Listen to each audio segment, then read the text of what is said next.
See, I'm always shocked when I hear from you. But how do you survive in this world without a cell phone? Everybody I know has one. Oh. Prince Rogers Nelson was one of the most uncompromising figures in modern music. Across 4 decades, he reinvented pop, funk, and rock while refusing to play by anyone's rules but his own. Rumors often swirl about him, and one of the juiciest claims is that, at age 58, Prince finally revealed the 5 bands he hated the most. It's a dramatic headline, but like so many viral myths, the truth is subtler and far more interesting. Prince never published a hate list. What he did do time and again was speak his mind. He criticized an industry that prioritized formula over artistry, mocked marketing gimmicks, rejected covers of his work, and wasn't afraid to say no to the biggest stars on the planet. Integration going on that we really have to address. Our values have been lessened to a great degree. VH1's been pretty cool, they don't show. Sometimes his comments stung, sometimes they made people laugh, but behind each remark was the same principle. Art had to be authentic. This video explores 5 real instances where Prince expressed his frustration, skepticism, or outright rejection of other artists and industry trends. These aren't stories of petty grudges. They're insights into his philosophy of music. Let's count them down, starting with his sharpest critique of pop saturation. Number 5. Pop overload, Katy Perry and Ed Sheeran. Writing from a different space after having my child, I think, you know, anybody that's been on this journey, they may be able to relate, but there's just like a feminine divine that I've connected with, that I am in tune with. When Prince's handwritten notes for his memoir, The Beautiful Ones, were published after his death, they revealed something striking. His frustration with the way record labels push certain pop stars onto the public.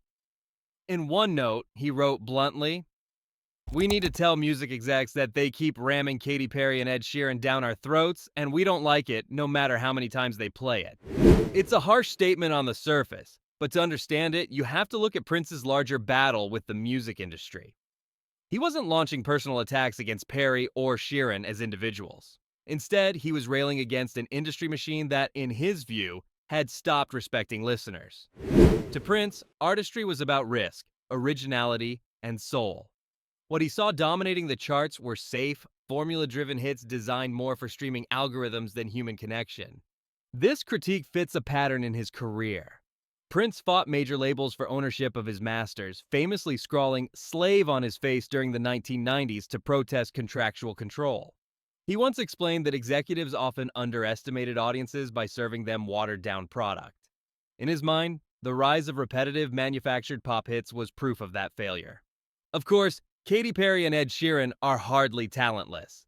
Perry's knack for hook-heavy anthems like Firework and Teenage Dream made her a global star, while Sheeran's acoustic ballads and stadium-filling choruses proved his songwriting appeal. But Prince wasn't impressed by charts or sales. He believed the constant airplay of these artists symbolized an industry unwilling to take risks on new sounds or voices. Oh mate, so many situations. I once was with someone, and his with their entourage, and we were just in a club, and it had a shower in it and a hot tub. I just kind of turned around, and he was naked. What's fascinating is how this stance echoes the critiques he himself faced in the 80s.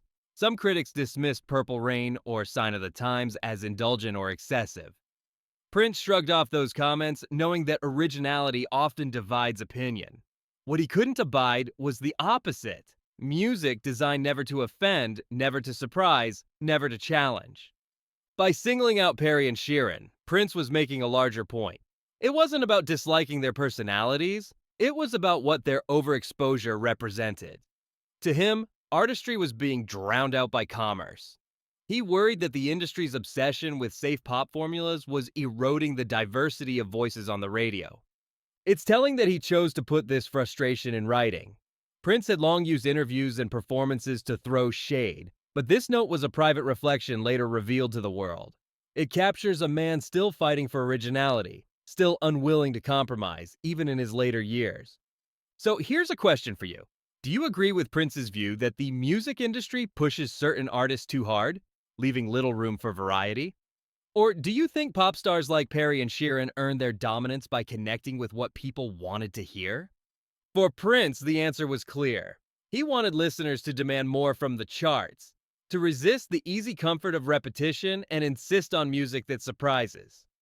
Whether you agree with him or not, his frustration remains a reminder that even in a world of hits, authenticity matters most. Number 4, Calling Out, Justin Timberlake's SexyBack. My relationship with Tim's music had gone back to, it went back to when I heard The Bachelor and Super Duper Fly.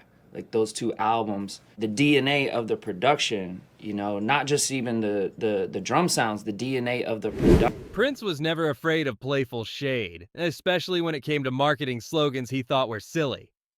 One of his most famous jabs came in 2006, just as Justin Timberlake's SexyBack was climbing the charts. The single, with its pulsing beat and breathy vocals, had quickly become Timberlake's signature song. Everywhere you turned, the phrase "bringing sexy back" was in the air. But Prince wasn't having it. At an Emmy Awards afterparty that year, with Timberlake himself in the room, Prince addressed the crowd. Smiling, he delivered a one-liner that instantly entered music lore.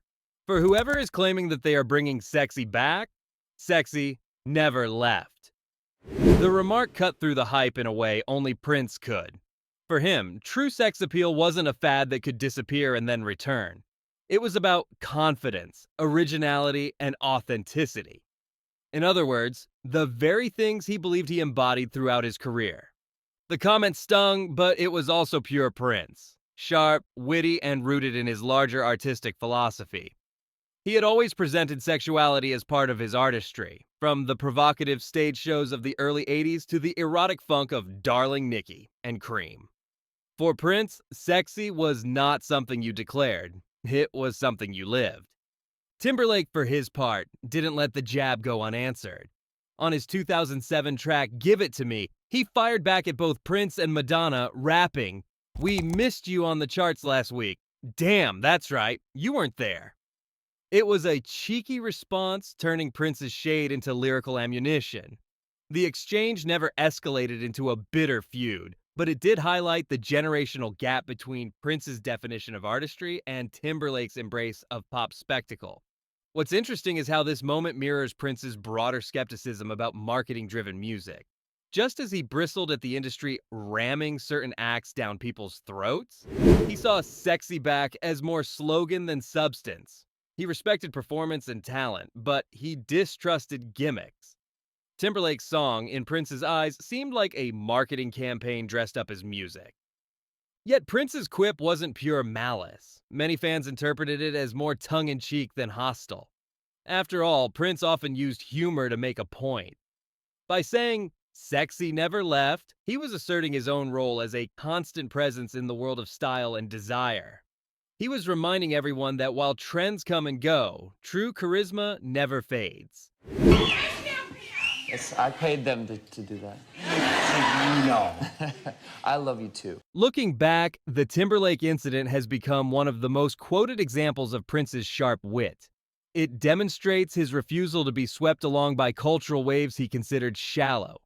He wasn't intimidated by younger stars dominating the charts, nor was he eager to ride their coattails. Instead, he doubled down on his belief that real artistry doesn't need marketing slogans. It simply radiates. So here's the question. Do you think Prince was right to dismiss Timberlake's SexyBack slogan as hype? Or was he underestimating how much fun fans were having with it? For Prince, there was no debate. Sexy never left. It had always been there, woven into his music, his image, and his very identity. Timberlake might have claimed to bring it back, but Prince insisted he had kept it alive all along. Number 3, the Flaming Lips Incident. You come up with so many titles when you work on the computer. So Stephen and I would always be looking for little phrases and things. Like, what? That could be a song. And then he saw the oxymelody. Not every clash in Prince's career came from a sharp quip or public statement. Sometimes his reputation for aloofness spoke louder than words. One memorable example comes from Wayne Coyne, frontman of the Flaming Lips, who shared an awkward encounter with Prince at the 2006 Burite Awards. Hoping to connect with a musical hero, Coyne and his band approached Prince's entourage, carrying a stack of their CDs as a gesture of respect. They handed the music to one of Prince's bodyguards, only for the bodyguard to return moments later with a blunt message: "Prince doesn't want these."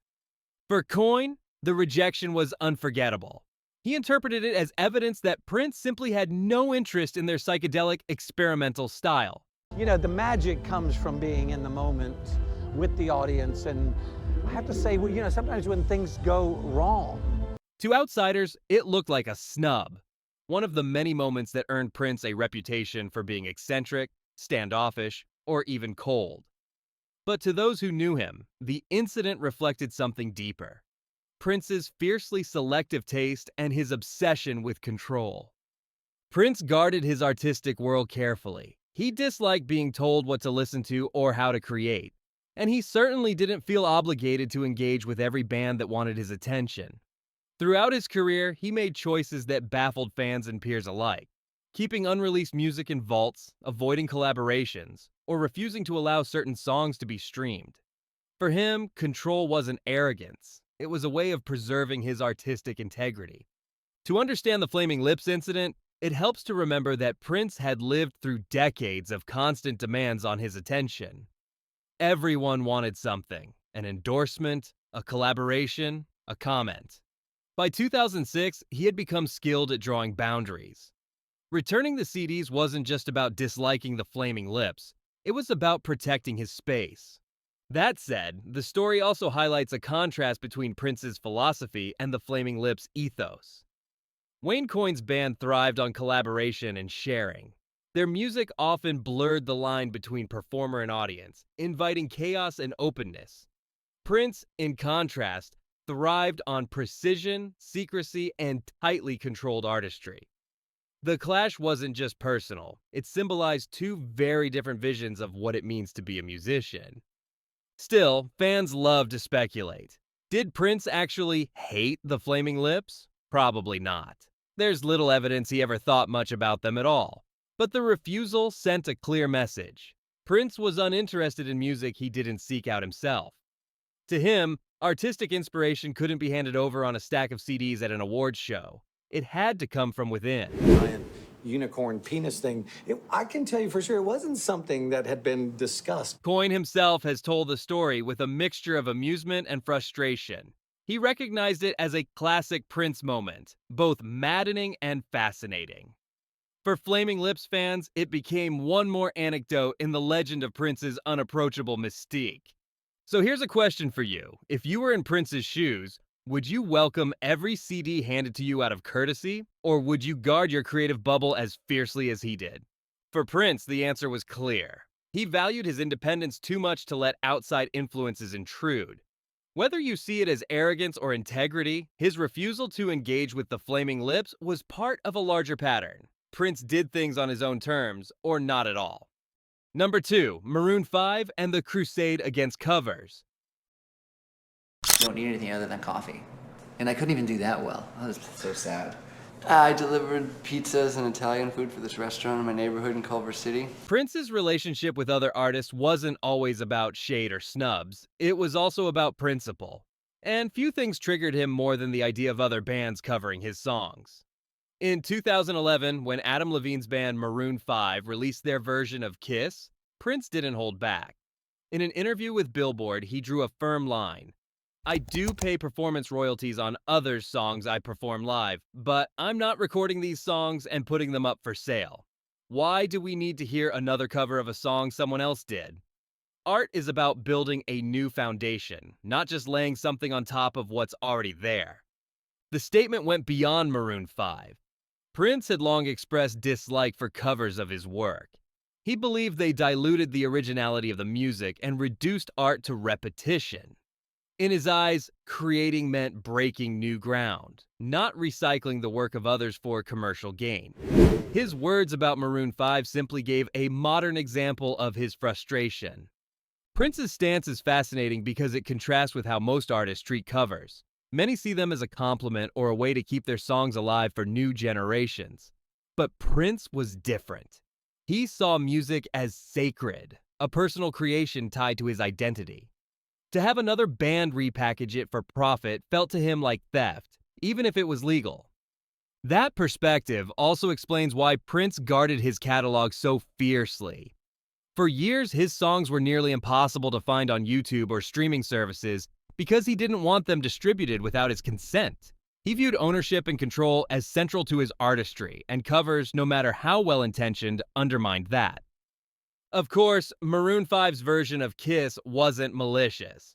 Adam Levine has cited Prince as a huge influence, and the cover was meant as a tribute.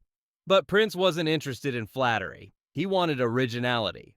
In another interview, he put it bluntly, "Write your own tunes." To him, imitation wasn't the sincerest form of flattery. It was a lack of imagination. The irony is that Prince himself often performed songs written by others. The difference, in his mind, was context. We've been touring, we were tired. We found Mutt Lange, who decided to descend from the heavens and say he wanted to work with us.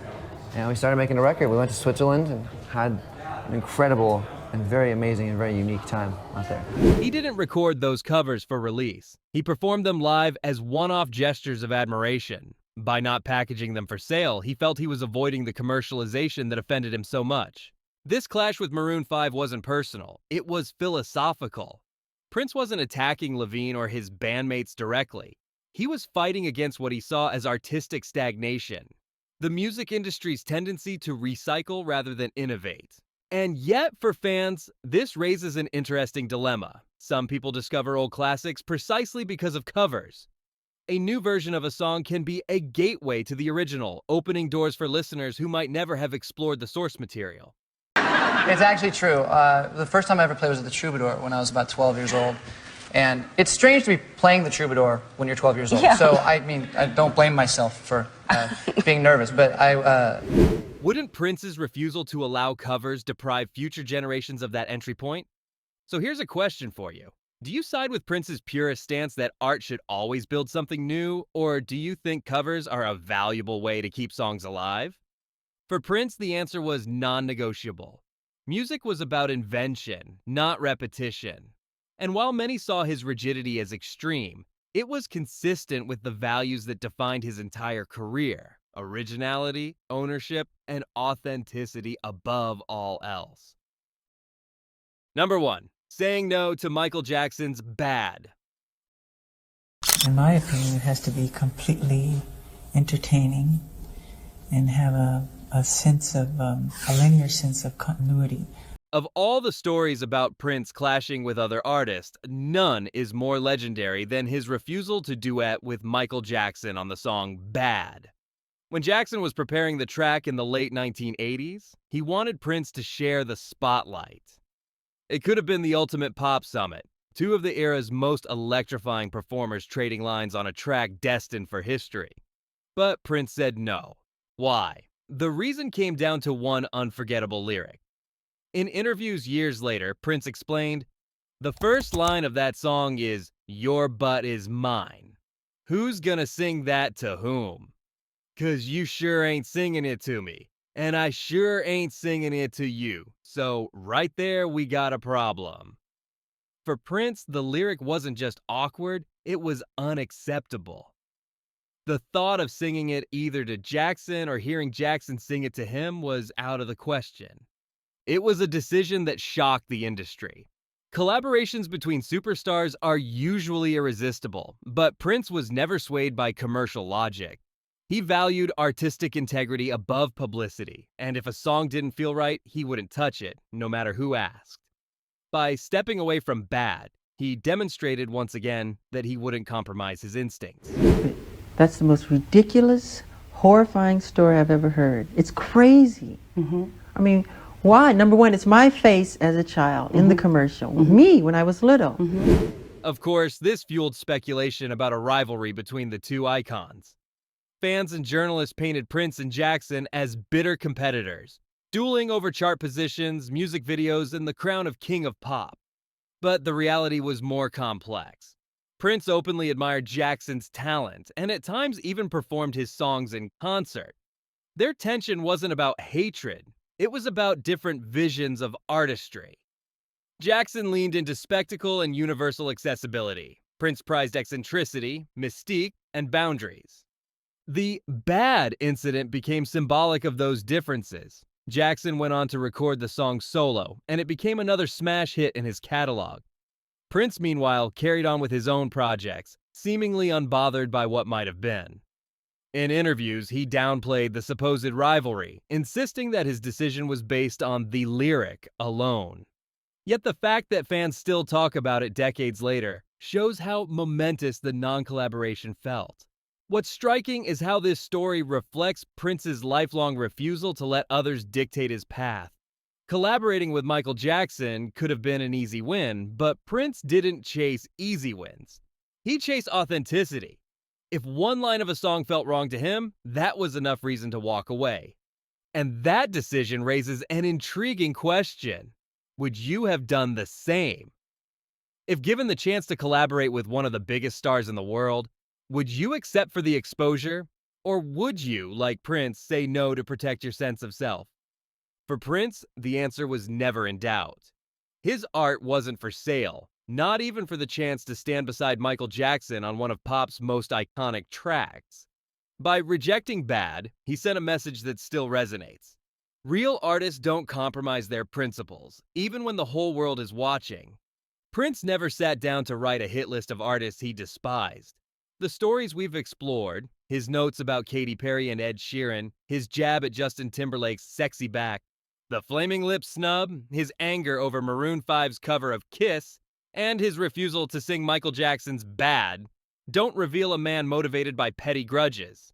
Instead, they show something far more revealing, a musician fiercely loyal to his own standards of originality and authenticity. For Prince, the problem was never just about individuals. He saw an industry addicted to hype, formula, and repetition, and he couldn't stay silent about it. When labels overpromoted certain stars, he called it out. When marketing campaigns tried to repackage what he felt was timeless, he mocked it. When other bands recycled his music for profit, he bristled. And when even the world's biggest pop star asked him to sing a lyric that clashed with his instincts, he walked away. These moments weren't about hate, they were about conviction. Prince believed that art should be fearless, unpredictable, and deeply personal. Anything less, in his eyes, was a betrayal of the audience and of the artist's own integrity. So here's the question. Do you see Prince's critiques as stubborn arrogance, or do you admire his refusal to compromise? Have you ever rejected something popular because it felt inauthentic, even when everyone else embraced it? Prince's answers were always consistent. He chose integrity over convenience, independence over approval, and originality over imitation. That's why, even when his comments sounded harsh, they revealed not bitterness, but a relentless defense of what he thought music should be.